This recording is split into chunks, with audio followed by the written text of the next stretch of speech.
we are approaching the end of July already. I cannot believe it. August is right around the corner, and it is a busy time of the year here. We're in the middle of part 2 of our kitchen renovation. There should be a video coming out very soon with the big reveal. So I'm really excited to show you that, and then continuing with all the kitchen renovation.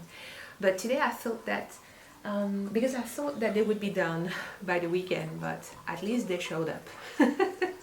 They might not be done by the end of the week, so I thought that I could instead kind of walk you around and kind of walk you through all of the things that I have been making around the house the past couple of weeks, because it is a busy time of the year.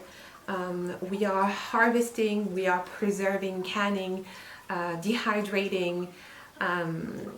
There's just a million things that we are in the middle of doing. So I thought that I could take a moment and kind of show you that instead of like rushing into like the next thing.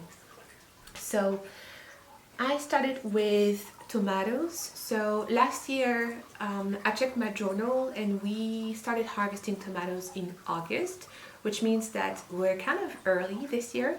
And I thought at first that we would have less tomatoes than last year, and we might still have less tomatoes than last year because it was a crazy tomato year. But we early, which means that I was already able to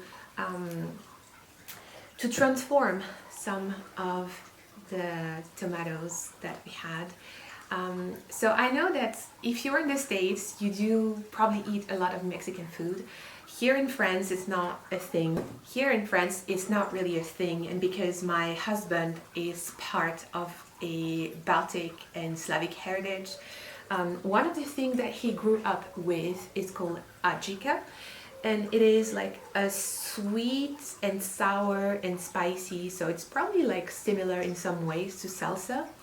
I believe that this is, I don't want to say anything wrong, but I will have to double check my whatever I think it is from. Either Georgia or Armenia, I think. Probably more Georgia. And we eat this in the winter with everything. Like whenever we feel a little bit hungry, we might have like a toast with butter and adjika.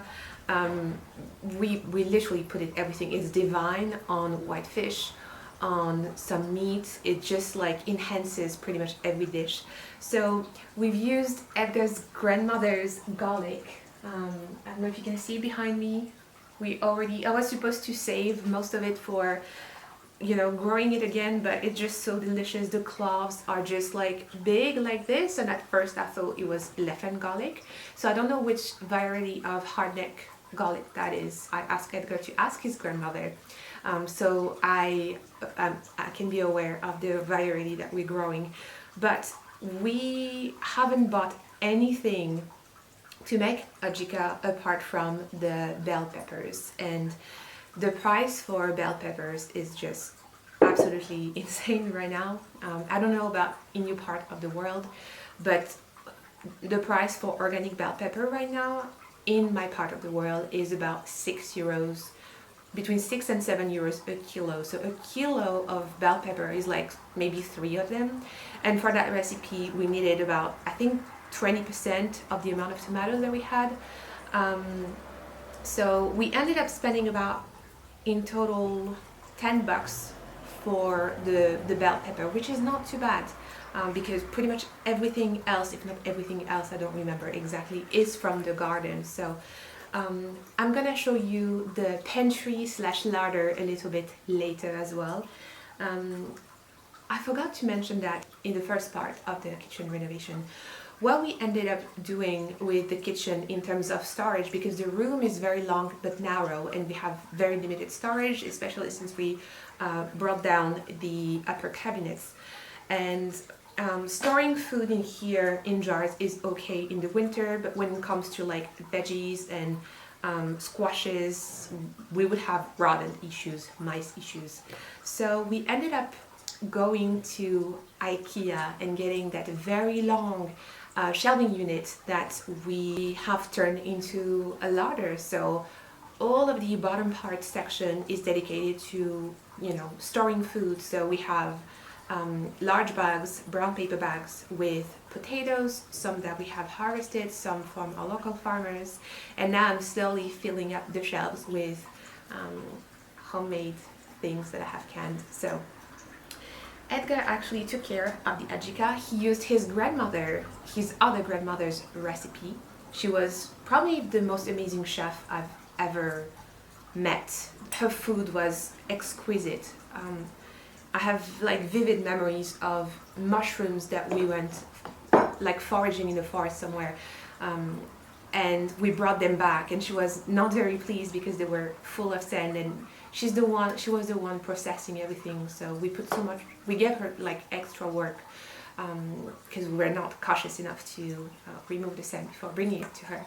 But she fermented those mushrooms, and they were just the most divine thing ever. And that's pretty much the time when I got into foraging, because I didn't know anything about mushrooming. And when we checked that specific type of mushroom that she turned into the most delicious thing ever, in my part of the world, that mushroom is not safe to consume, but because she had the knowledge to, like, you know, by boiling it and fermenting it, the like dangerous compounds present in the mushrooms were not there anymore. So all of that beautiful knowledge that I wish I had the language skills to understand and then be able to replicate here, even though we probably do not have access to you know, the same mushrooms, or any mushrooms for that matter, because access to public woodland in France is a huge issue. I would say that pretty much 90% of the wooded area is privately owned, so it's very tricky to find a piece of woodland that is not either destroyed by heavy machinery or that you can just freely enter without having any issues. So it is very, very tricky. So yeah, my husband took care of the adjika. I'm gonna show you how much we have on the shelves, and that was batch number 1. We're definitely gonna make more. We have more tomatoes available in the greenhouse.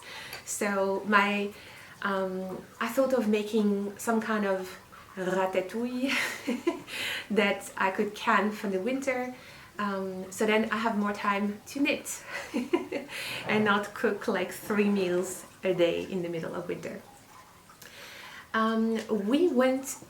I browsed my local Facebook marketplace and found a lady that had plums for sale. So we went there and she told us pick as much as you want, and then the price is up to you. So we ended up going there with my husband and our 2 children on a Saturday morning. We took little foraging baskets with us, and he climbed up the ladder, and we came back with 4 kilograms of beautiful plums, tiny little plums that we call mirabelle in here. And what I ended up doing is we paid her €8, so the price comes down to 2.5 euros a kilo, which is still way cheaper than what you would find in any organic shop. And I checked for a jar that is 1/3 of this size at my local organic shop, and the price for it is almost €6 with like 3 plums floating in the jar. So this is gold. That's the whole reason why I'm doing it. So what I ended up doing with this is for this one, I made a little sugary brine. So I simply sterilized my jar, added the plums inside, then added the brine with cinnamon sticks, and then put it into my little, not pressure canner, I don't have a pressure canner, I was looking into that the other day, into the water bath. There's other plums that I just got from her as well. I put them in a jar with 2 tablespoons of brown sugar, sealed it, put it into my water bath again, and that's it. I didn't add any liquid. and a lot of the liquid that were inside of the plums came out. And yeah, it's like shelf stable as well. So our little plum tree across the street started producing a lot. So every day I go there and I pick pretty much like between 2 and 3 kilos of plums, and they're a quetch variety, so they're like large, quite large, and purplish blue. And I made little jam with it. What is this? Oh, that's the yeah, Mirabelle. So that's the same tiny little plums that I got from the lady on the Facebook marketplace ad, and I made jam as well. And last but not least, I started making a tincture that is an elderberry tincture. And over here I have chaga. So when we went to the Baltics last winter, I went to the local central market, and there's a lot of foragers that are there selling their goods. And I went there, got some beautiful fireweed flowers and leaves that I use in tea. And one of the things that I really wanted to get was chaga, and he had beautiful specimens. He had reishi as well, but I was really looking into chaga because that's a plant that I wanted to work with, and it's not growing here at all. It's not cold enough. So I have a little tincture or a tincture to be in here. So I have like a 40% vodka in there with my chaga, and I'm gonna do a double extraction. So once, this is done already, it's been about 6 weeks. So I'm gonna go ahead and boil the mushroom and then blend the two liquids together to make a shelf-stable little tincture. We've been harvesting tons of zucchinis already. Sweet potatoes are growing on the other sides. Potatoes are growing. We harvested our little, that is coriander seeds. So we're gonna save seeds for next year, but because we cook a lot, we do a lot of fermentation as well. This is great to add to fermented goods, to sauerkraut, to homemade pickles, and to cook throughout the year, to grind it and add it to falafel, for example, hummus. So yeah, I'm super excited with that. So I'm gonna bring you inside, I think, kind of show you what's on the shelves, and I'm gonna save the kind of big reveal, fingers crossed, for a next video.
Thank you so much for sticking around, and I will be chatting with you again very soon.